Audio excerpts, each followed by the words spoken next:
Good afternoon. My name is Candace Wicks, and we are here for another episode of Smash Talk. Smash Talk is the brainchild of Al Hudson, who is the founder of the Smash team, and I, otherwise known as Queen of the Mic on the other shows. We are doing Smash Talk today. Smash Talk is the special show that we have that focuses on community activities, community involvement, people in the political arena, and people that are connected with social justice, social economic issues, and also just people that are here to help us bring a heightened awareness to the quality of life of our community. And today, we have a very special person. Now, we are here recorded at Bill J. Priest at Dallas College, and we are so delighted to have a very special person who is known very well throughout the highways and byways of the Dallas College family and local community. This is Dr. Jennifer Wimbish. Dr. Jennifer Wimbish is a distinguished leader in higher education, known for her significant contributions to community colleges and her commitment to leadership development. As the first African American president of Cedar Valley College, she has been instrumental in increasing enrollment and fostering community partnerships. Her leadership has been recognized with prestigious awards, including the Michael Bennett Lifetime Achievement Award from Phi Theta Kappa and Woman of the Year from the Dallas Women's Council. Dr. Wimbish holds a doctorate in higher adult and lifelong education from Michigan State University, a master's degree in guidance and counseling from Texas A&M University Kingsville, and a bachelor's degree in history education from Hampton University. Her book, Leadership Wisdom for All Generations, is a testament to her enduring impact on leadership and education. And another thing that she wanted me to make sure that I mentioned is that she is a very loving and devoted mother and grandmother. Yes. And so I want to say it is truly a privilege to have her on the show because she has over 40 years of experience as an effective leader. And she has been moving several organizations. One in particular that we are bonded in is our glorious sisterhood of Delta Sigma Theta Sorority Incorporated. We are members of the Dallas Alumni Chapter together, where we co-labor for the work and good of our sorority chapter. Shoot. And then she's also within the Dallas Voting Initiative, in addition to Bishop William Barber's organization, the Poor People's Campaign. And I think you're also with the League of Women Voters, correct? Yes. Okay, and so she has visited several churches in the area trying to galvanize the people of faith in that area of life. So let me say, welcome to Smash Talk. Let me first say, it is indeed an honor for me to be here with Dr. Wicks. We have labored together on many important initiatives, and I so respect her work. And then to be at Bill J. Priest and to see the wonderful things that continue to happen as programs are built for small businesses, for students, and opportunities like this. So thank you for having me. It is indeed my honor. Well, I want to tell you, as I've spoken to you before we came on camera, the first time that I actually had an opportunity to work with you is when the National Panhellenic Council of Dallas, and at that time, I believe I was at the helm of that organization. We came to you with a vision, and we wanted to talk about the state of education. And we had a beautiful panel, and we were able to use your facility, your stage, and you just opened up your campus to us. So I will always be indebted and forever grateful, and I will never forget that. So thank you for the leadership that you have always been a part of I wanted to have you here today specifically to address what you've been doing in terms of the climate of Texas. We're going to talk about the redistricting situation that we are in the state of Texas.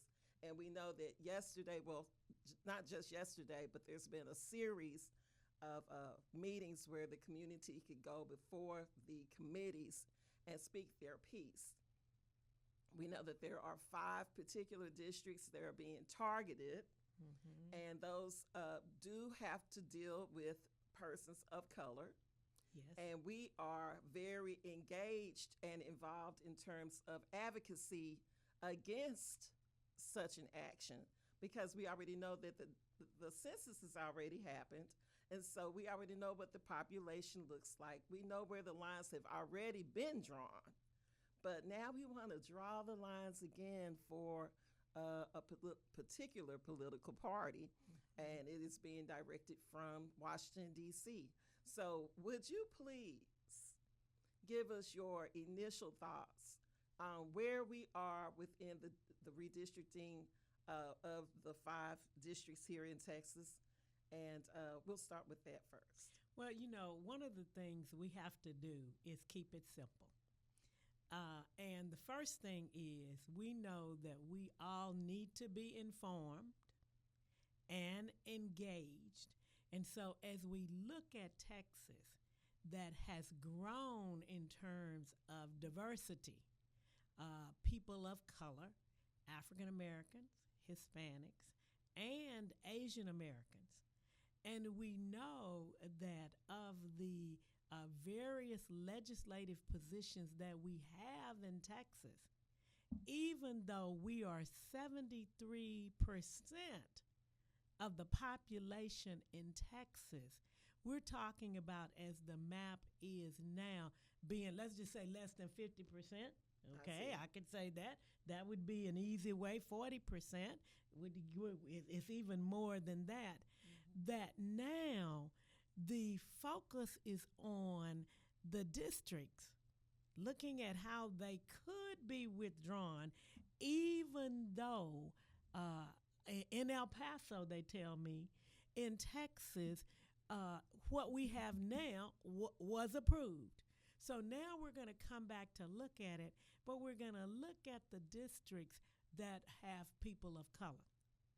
So that means that our voice is being limited. So I was saying to you, just that's raw basics. That, hey, what we have has been approved. You're not supposed to change it, but every 10 years, connected to the census, we know over the period of time that we have grown. Texas is now a majority-minority state. Yes. Okay. And now you're looking at districts where you have a large number of us. So it's going to impact us not only in Texas, but at the national level, because, for example, Sylvester Turner, that district, there was a hold on that. We haven't elected a person from that district. So that's in Houston, Texas. In Houston, yes, Texas. He was the congressman that passed away. Yes. And there has not been a date set to put somebody in that seat. Is that a special election? Or is that an appointment? Well, boy, now you're starting to ask me questions. I said, let's just keep it simple. Okay. Let's just keep it simple. But we know that in terms of looking at that, the fact is that a decision was made, hey, we're not going to elect somebody now. Okay, we could have keep it open. Okay, and so we've got to be concerned about that. But Dr. Wicks, I want to say to Americans, to Texans, what I just said in my hometown of Port Lavaca for the 19th of June. I said, no one has the excuse to do nothing. And so we have to be engaged. The first thing is having good information. Good information is number one. Okay, and so they tell me the Texas Tribune is a good place to go to get factual information. They tell me that the League of Women Voters, which is nonpartisan, They are. is a good place to go to get information. They tell me the organization Indivisible is a good place to go to get information that's nonpartisan. So the first thing you have to do is be informed. And then we know you have to vote. Let me share some information with you when we start working with the Dallas Voting Initiative. We brought organizations together to work collaboratively to get out the vote because we thought many people, because of the changes in the laws, would not vote. Guess what? What? We got a large number of people registered to vote in 21 districts that had the lowest number of people voting in any kind of election. And do you know that while we got them registered to vote, they didn't vote? They did not turn out. We were stunned. They did not turn out to vote. In those 21 districts, we saw 29, 30, 39% of the people registered to vote.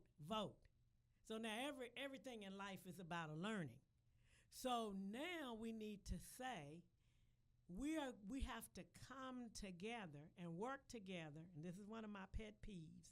All generations, young people, y'all have to be involved so we can learn from you and you learn from me. See, I tell people sometimes Facebook and Twitter and the this and the that, I might not know how to put that message there, but you do. But by the same token, I can say to you things like, if you are a leader, you need to know how to bring 200 or 300 or 400 organizations together. Let's talk about Reverend Barber and where we are now.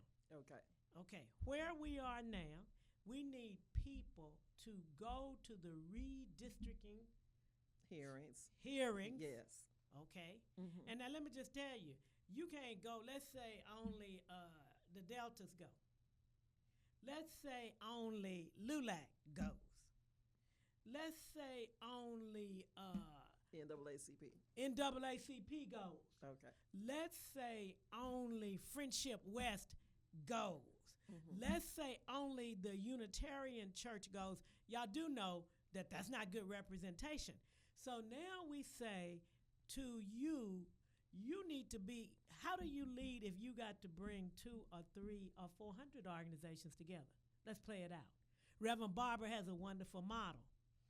Let's say that you have to bring all of these different organizations together that I mentioned minimally. I didn't even go to Black Lives Matters, okay? Mm-hmm. We could go on and on.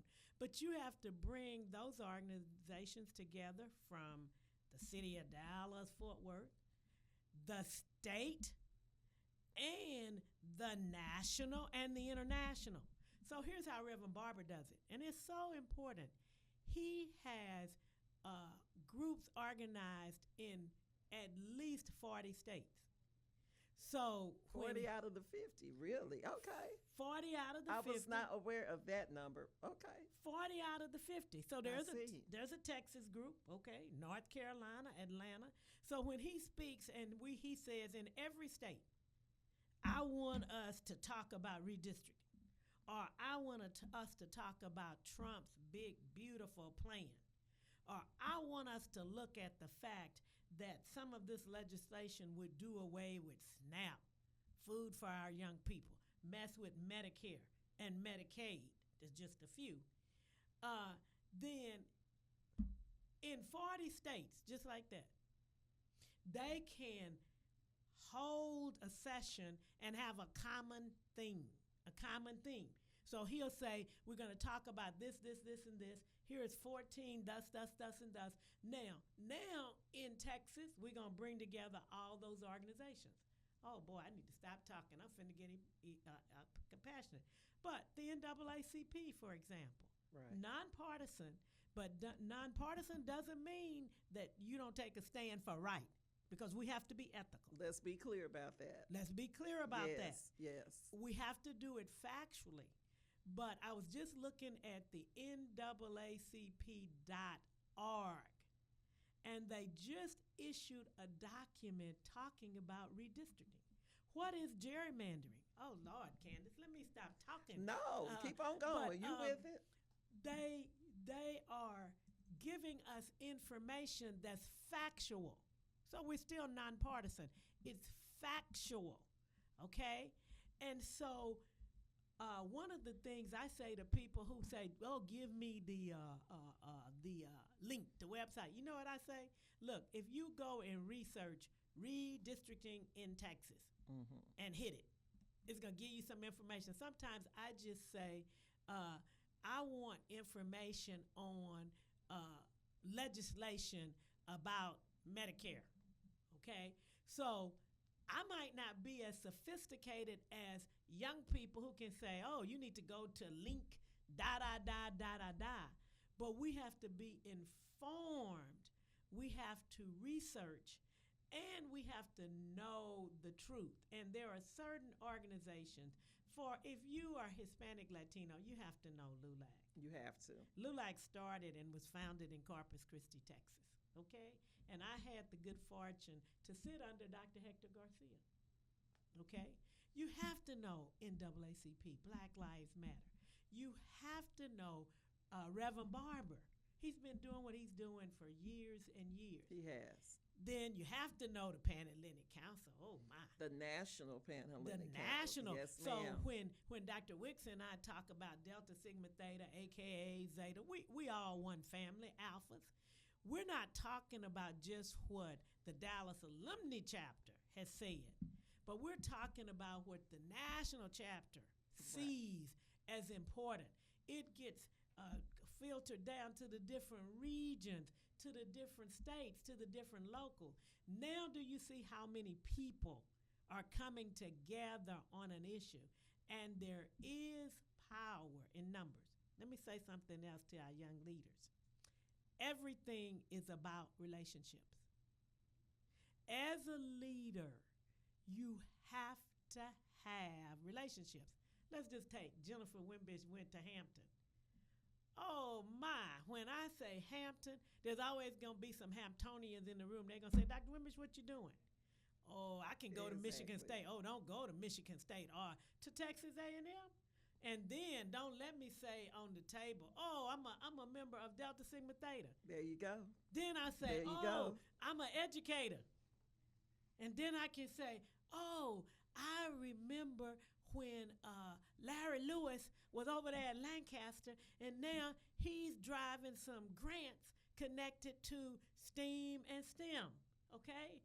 So everything, and if I say to Dr. Wicks, "Dr. Wicks, I need your assistance with," okay? So as a leader, you have to have relationships. One more thing, then I'm going to see what your next question is. You know what they tell you as a leader? What do they tell you as a leader? If for any subject you want to explore, write down 10 people who know that subject and call those 10 people. By the time you get to about number 5, you're going to have people who know that subject and can help you do what you need to do. So leaders have to be about relationships. I would definitely agree with you when you stated that, because as I spoke about you in the intro, the first time that we actually had a really serious conversation was back in 1999, and this is 2025. Mm-hmm. And we've been running into each other across several different connecting sources over the course of time. And so the second part that I want to do is talk about when you spoke about Bishop William Barber and the Poor People's Campaign. The work that you've done personally that I'm a witness to is that you've been working to educate and inform the people of faith. You've been going out to different churches to make sure that they've had the knowledge so that we can give intelligent discussion. See, this is the reason why we have this type of show. Now, we know how to do boots on the ground, and I don't have any problem with that because I like the song myself. But the type of energy that we give to a line dance and a song if we would give just 50% of that type of energy towards learning about those things that would impact our lives. Yes. Like right now, my fight right now is DART, paratransit with DART. That's important. I'm concerned not only for myself, but for people like me. Do we go from $3.50 to $6 per ride? And what does that look like for someone that is taking chemotherapy and that's their only way to get to their treatment? What does that look like for somebody that's on dialysis and that's their only way to get there? And then they are on fixed income, and then they are limited. They have to make a choice. Do I pay for this? Do I pay the copay for this? Do I pay for my medicine for this? Or do I stay at home? And what does that look like with our health? And so, especially with us being on the south side of the Trinity, and I brought this up with the DART board, and you're talking about relationships and so forth. I'm on the paratransit board for DART. Well, the paratransit, they call us the group, paratransit group for DART, but I was appointed by a DART board member. It's very important that you do have relationships, because you need to let people know that you're paying attention to the decisions that they make, and that everybody's decisions on these boards have consequences. So when it comes to even transportation, it affects people of color. And then we were talking about voting. You have to have access to the ballot in order to make an impact on these type of decisions. Everything is local. Yes. So let's talk about two things. First of all, how have you been engaging with the people of faith at the various churches and the pastors and the coalitions? And then we will talk about why it's important for people to understand the connectivity between the political process and it being local. Right. Here is the thing that we've been working on. We started a group called Dallas Voting Initiative. And we started that going into a general election, because we know more people are going to vote president, vice president, and that kind of thing. But our premises was that Dallas and Houston could design a plan, and everybody could use that same plan. Now, collaborative efforts are so hard for us. It's hard. But we said, let's bring churches and organizations together to work on a common cause. So we have 37 different organizations who have state, local, and national. And there are 4 church entities that are leading this effort, okay? So you have St. Luke Methodist, okay? So you have Friendship West and Concord Baptist. You have some of our Anglo-Unitarian and Unity churches. I mentioned that because we're all working together. And we then have been in the churches. Antioch, for example, I'm impressed. They every Sunday had people who could register people to vote from 2 or 3 different counties. We didn't even get to the counties, Dr. Wicks, okay? So you do know that within any church, you have some people from Dallas County, from Ellis County, from Tarrant, okay? So they were registering people to vote. Concord registered 400 people at one time. And so that gives us that work. But guess what? And let me just say this. We have a meeting that I wish a lot of people would come to on August the 21st, 7 o'clock at the deck, we call it, at Redbird Mall. And guess what? There's never enough people to do the work.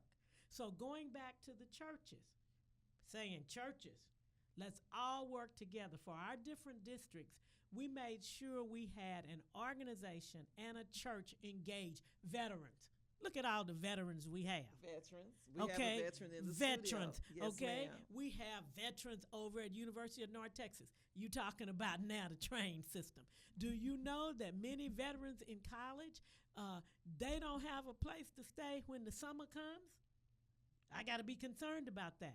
So one of the things that I say we do in the churches and through this organization, I just did this at home, for the city of Dallas, let's list all of the top issues.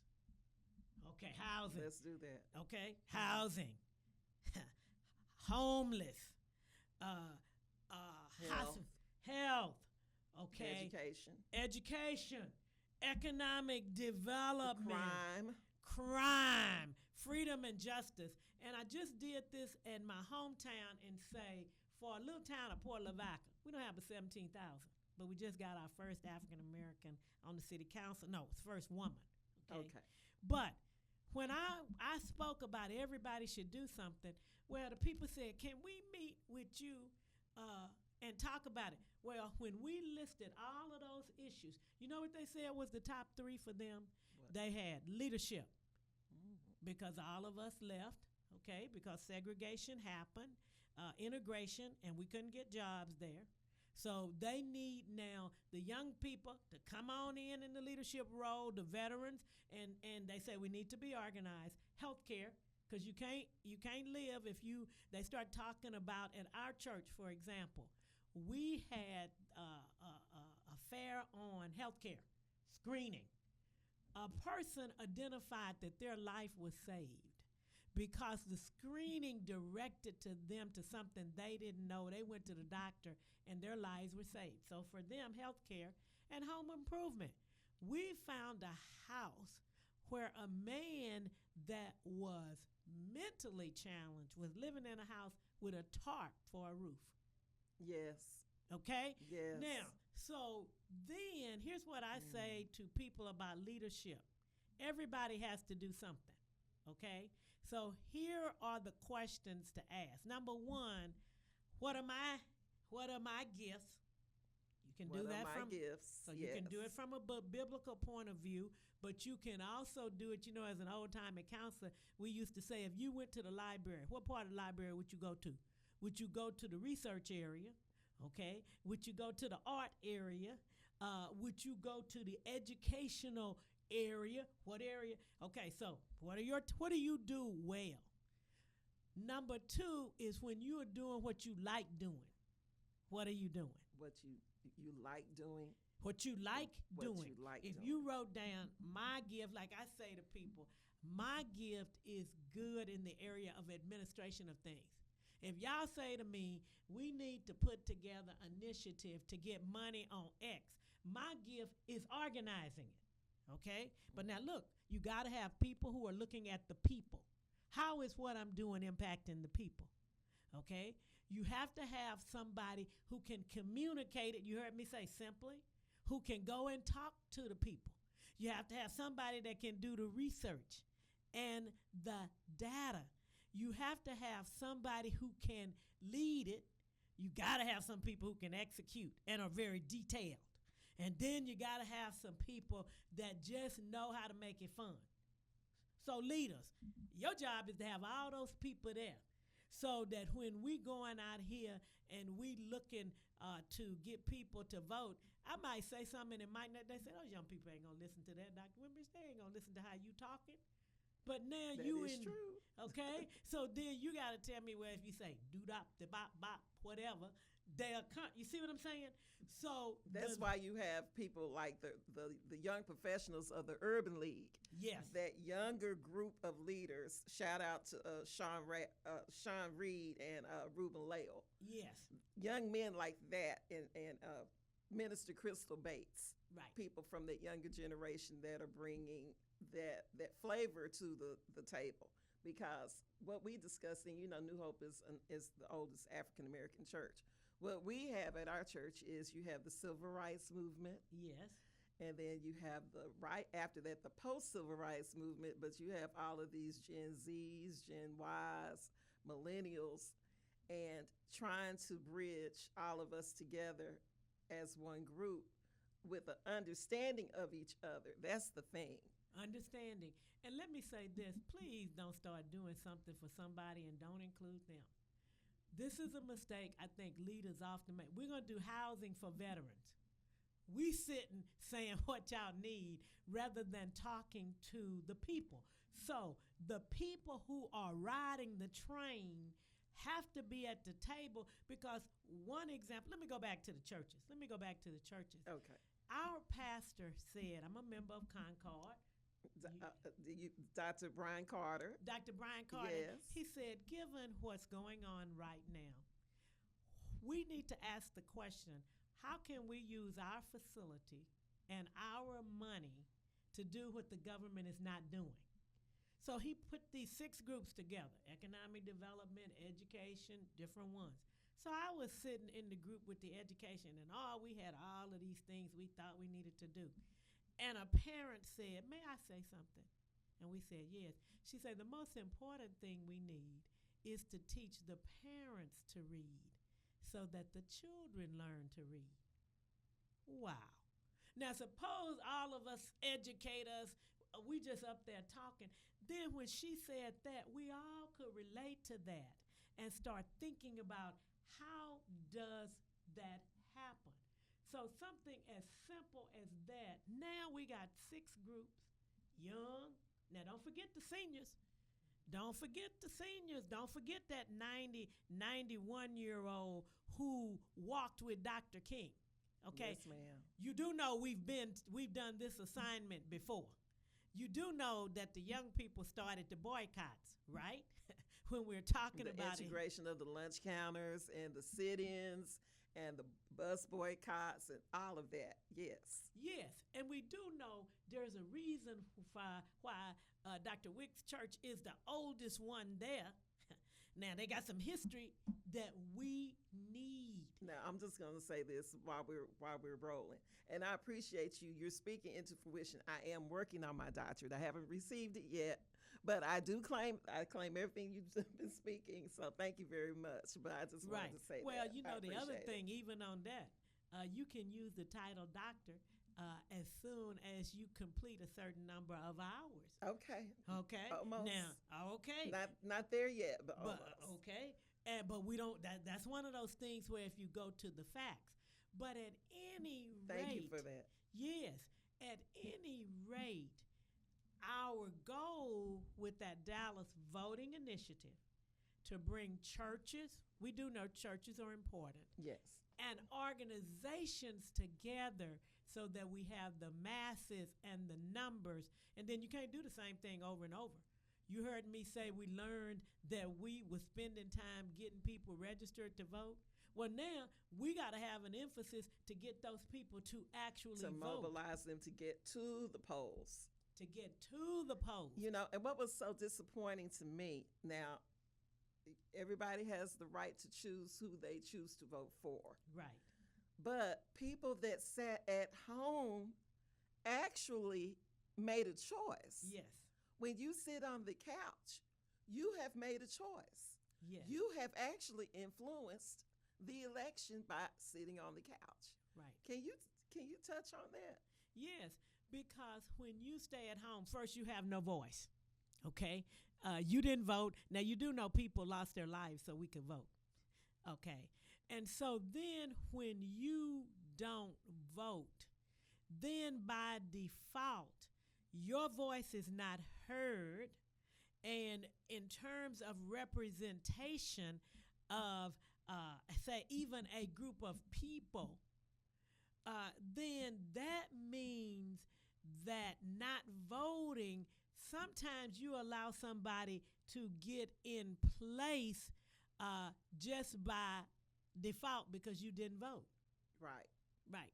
So we have to have a voice and vote.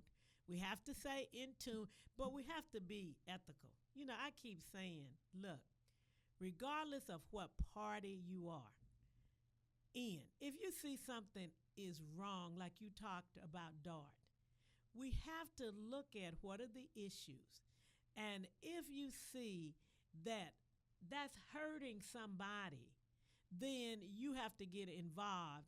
And some people have to develop the plan, and all of us have to go together. Here are some things I say that every leader should do. First, you have to have a relationship with your faith. I'm not going to say it's this or that, but your faith. Now, but since I'm Baptist, can I say this, Candace? Feel free. The Bible says, if my people, who are called by my name, yes, would humble themselves and pray and change from their wicked ways, I would heal the land. That's all I'm going to say. Now, so you have to have a relationship there. Then you have to have a relationship with yourself. What do I do well? What do I like doing? What do I have fun doing? What does my city need? And where am I going to be involved? I can't do nothing, okay? Then you have to bring all of the people together and say, you know what? I may not lead this, but I'm going to go to the meeting and I'm going to say, well, we don't have the 18-year-olds here, the high school, we don't have. And so you've got to bring all of the generations to the table. And then I say, you need to have a plan. You need to have an A, B, and C plan, not just a plan. Let me give you one example. Port Lavaca, Texas. The African-American community had streets with holes in them. The sewers were not new stuff. And the streets, when it rained, it would flood. So we said, we need some money to do X, Y, and Z. Somebody was with the Corps of Engineers. They came to the table, went to the city. Can we have a planning thing? Every street in District, Old Town Home District now is paved. Okay. Good. So then somebody said, well, you know, now that we got these houses that are falling down. Okay. But we had a plan, A, B, and C. And then an organization came to us and said, we got $180,000. And we want somebody to spend it on home improvement. Well, because we were planning, we said we can do it. Somebody said, oh, Jennifer, y'all can't do that. These people messing with you. In 2 weeks, we had the application done because we were already working on it. Right. We already knew where the homes were going to be. We already knew what the Hispanic community wanted, what the African American community wanted, what the Anglo community wanted and needed. We didn't put anybody out. So when they asked us, we were planning to go get some money, but because we had plan B, we said, oh, we got $25,000 right away. So I tell people, you can't just have plan A, B, and C. A, B, and C. A, B, and C. And leadership goes in circles. Somebody said, well, we can't get sidewalks until we get the streets paved. Well, somebody was working on the sidewalks. You know what happened? Somebody was working on a trail where were the first black businesses in the African-American community. Some high school students put it together, gave a name. The city said, well, we can't have people coming to Port Lavaca, Texas, and they don't have no place to walk. The city is going to put sidewalks on all of those places connected to that trail. A, B, and C. And then don't be afraid to dream. I tell leaders all the time, do something that's bigger than you. Ooh, bigger than yourself. My. So it was one thing to get one man's house done. Then a man said, well, you know, I'm over the USDA. It's all about relationships. I've been looking at Port Lavaca, and all the years I've been over it, y'all have never asked me for any money. Can I give y'all some money? Then another woman said, well, y'all asked the city for $19,000. She said, what if y'all work with El Paso, Brownsville, and Port Lavaca? Port Lavaca means Port of the Cows, okay? And she said, we got $250,000 to plan with El Paso. Did y'all hear me? El Paso, Brownsville, and Port Lavaca. Okay. So think about those cities coming together and working together. So you got to have a plan A, B, and C. Then you got to pull everybody together that has a shared mission. I just wrote in my book a piece on leadership. Y'all need to get it. It's on Amazon, Leadership Wisdom for All Generations. In the first book, I tell you about everything I learned in segregation. Y'all do know that in segregation, they taught me, and they didn't have any books.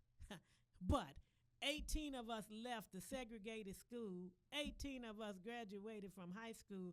18 of us went to college and or the military, okay? Yes. And so that's important. I wrote down, and then in the second edition, I thought, you know, I learned some stuff.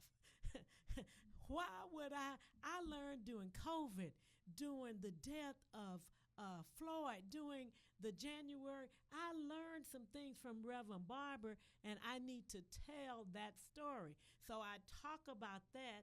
You got your plan, okay? You bringing your people together, then what you gonna do? Not everybody has to lead, but everybody has to do something. So here's my challenge to everybody. Here's the challenge, everybody. Listen. You know, here's how I ended the speech for the 19th of June. who will come with me? Who will stand for right with me? Who will be the leader and come to the party with me? Who will decide where it is they are going to work and get after it with me? Who will call the meeting with me? Who will call the young people to the table with me?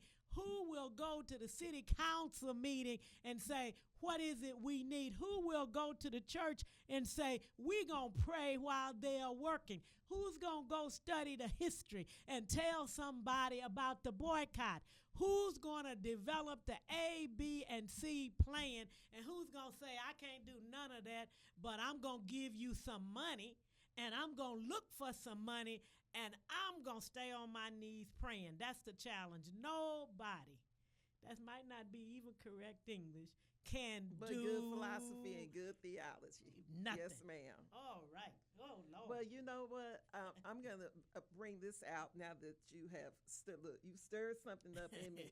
In terms of Dallas, you know, my parents were born in 1926 and 27. My mother, she is, and well, that includes me, but we are descendants of the Freedman family, Jeff and Hannah Hill, which owned about 35.5 acres of White Rock Lake area, otherwise known as Little Egypt. Yes. And so when we start talking about knowing your history here in Dallas, I'm a little bit more passionate than some of my counterparts and my friends, because I know what happened with the city of Dallas with my family and the land that we used to own.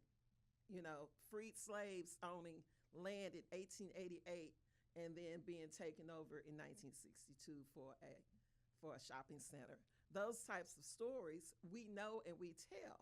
But some of our friends, they're like, oh, girl, we're not interested in all that history and stuff. I said, but see, if you don't know your history, you're doomed to repeat it. And then when something happens to you, see, here's the problem with some of us. We leave our neighborhoods and we go out into the suburbs. Well, I've arrived. I have overcome.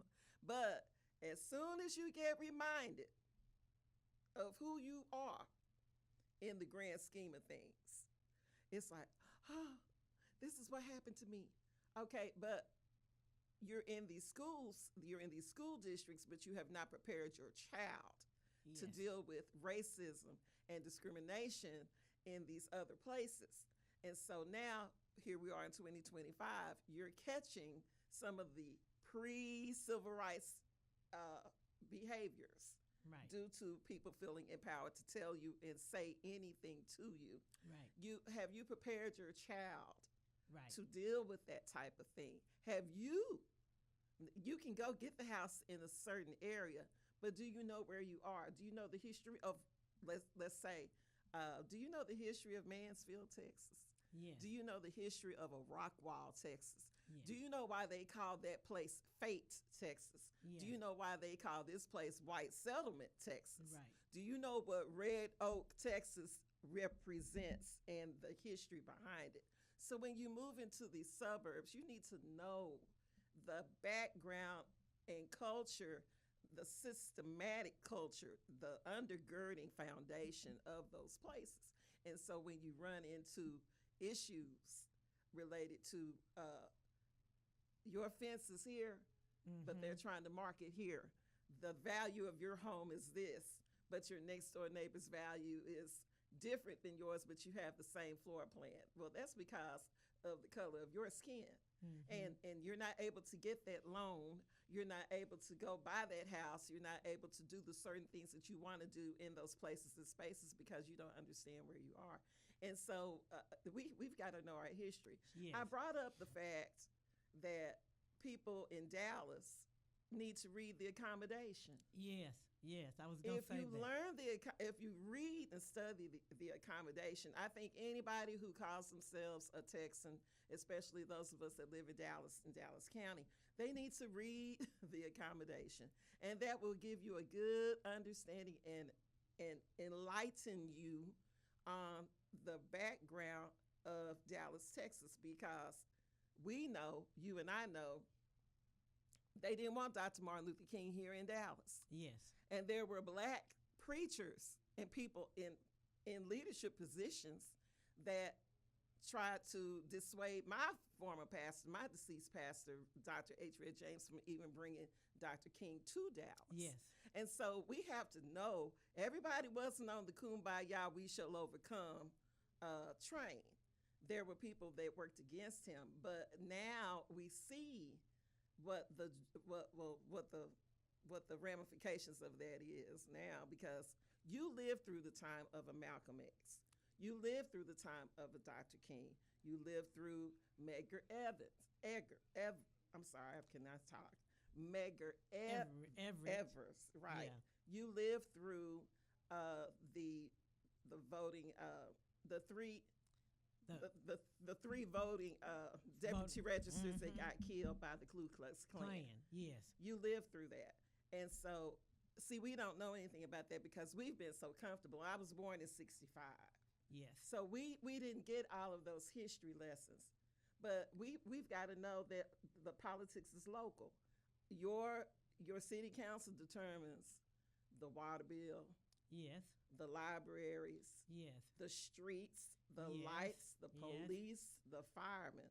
Yes. And what, let's just say, our mayor, we're not a strong mayor form of government. Mm-hmm. We are run by the city manager, who is Kim Tolbert, not Eric Johnson. But down in Houston, yes. it's different. They have a strong mayor form of government. So see, all of those types of things we don't really necessarily talk about, but we've got to make sure that people can connect their everyday lives to local politics. Right. And John Wiley Price is on the county level. Yes. He is not a city councilman. Right. He is not on the school board. Right. We have Ed Turner for that. He's, one of the African-American representatives on the Dallas school board. But we've got to know who our local leaders connect and report to, or what they govern over. Right. And even the League of Women Voters does a great job of going and talking to community college and high school students. Mm-hmm. And someone shared that some of the students were unclear even about the three branches of the national government and what they do. And that was a major area that I didn't mention, is you got to have a relationship with your history. And you've outlaid it beautifully so that we don't do that. But that we need to even teach our little babies that at the national level, there are three branches of government that do different things. I had an aha moment because I remember when government was messed with, in my opinion, with the core for education. Well, then when you come down to the state level, people have to understand there is a Senate, Senator Royce West, and a House of Representatives, and all those different pieces. And then just like you said, in the local government, you heard me say I was so happy that in Port Lavaca, Texas, we had my dad was the first African American on the city council years ago. He's been deceased 30 years. Now here we get the first African American woman. And she was just saying to me how awesome the task is, because there's so many things she can now represent. So then you have those, like you said, county, and then your local. I live in DeSoto, okay? Yes. But my school district is Duncanville, okay? DeSoto, So you have to be engaged at your local level, and you do need to know the history. I'm a history major, so we don't repeat ourselves, and so that we do some of the things that we did previously. I heard somebody on TV say, a man said to me, well, leadership is just like it was. We have done this exact assignment. I said, no, we haven't done this exact assignment. Let's be clear. Because while we had boycotts and we had those different things, we didn't even have the technology. I didn't even mention that. When you look at Reverend Barbara's material, it comes to you with a little old brief statement. Hey, you need to pay attention to redistricting in 3 states. Oh, by the way, here's a video of what they just did on redistricting. Y'all can listen to it in Texas. And oh, by the way, if you want to write a letter to your congresswoman in Texas or nationally, hit this button. The letter is already done. Already populated, yes. Already populated. So that's the kind of thing where we need the young people. And I'm working with an organization now where we still operate in old school because people are not going to read no long email. No, they're not. Okay? But so you got it linked. Read more. Hit this. So what is it? Constant contact. People in education would know allows you to communicate all those different ways. So young people, y'all got to come on in and put it out there. When I was working on my book, I had to hire a young person. And she said, well, here's the standard for putting it on Facebook. Here's how you put it on Twitter, Instagram. Yes. Okay, and then I had to say, help me understand what is a podcast. She said, well, podcast is like radio and the yada, yada, yada, yada. You see what I'm saying? And so then she was saying something about something. I said, oh, wait. Let me tell you what I know from experience about how to organize. You heard me say that's my strength. Yes. How you should organize and bring these different people to the table. But thanks so much for the history because that's a relationship we have to have so that we hand it down to our kids. And let me just say this. When I used to talk about history, I used to say, y'all need to know about Harriet Tubman. You need to know about Frederick Douglass. Oh, you need to know about Daniel Hale Williams. You know what I say now? Do y'all know Justice Jackson? Do y'all know Coco Gauff? Do y'all know those two young men, North or South Carolina, those justices? Do y'all know that little old 15-year-old boy was a millionaire? So now, beside knowing that history, we got some people in places that we have to know what they're doing, Jasmine Crockett, and support their work when they're right.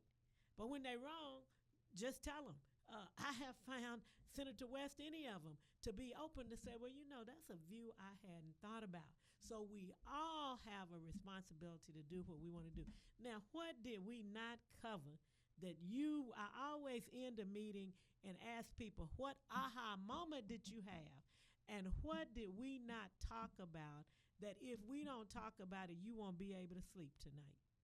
Well, we're going to have to do a part 2 on this, Dr. Wimbish. Really, we are.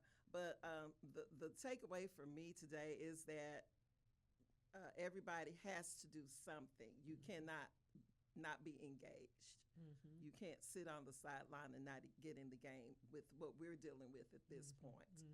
And so what I would like to do, because we have to wrap up, we've got the second show coming up, but what I would like for you to do is if somebody would like to come to the next meeting of the Dallas Voting Initiative, give us that information again, and then give us your contact information, and then we're going to close. It will be on Thursday, August the 21st at 6 p.m. at we call it the deck, at the Red Bird Mall. And it is on site because we want to lay out for individuals a plan from now to November, 2026, so that we can work together collaboratively.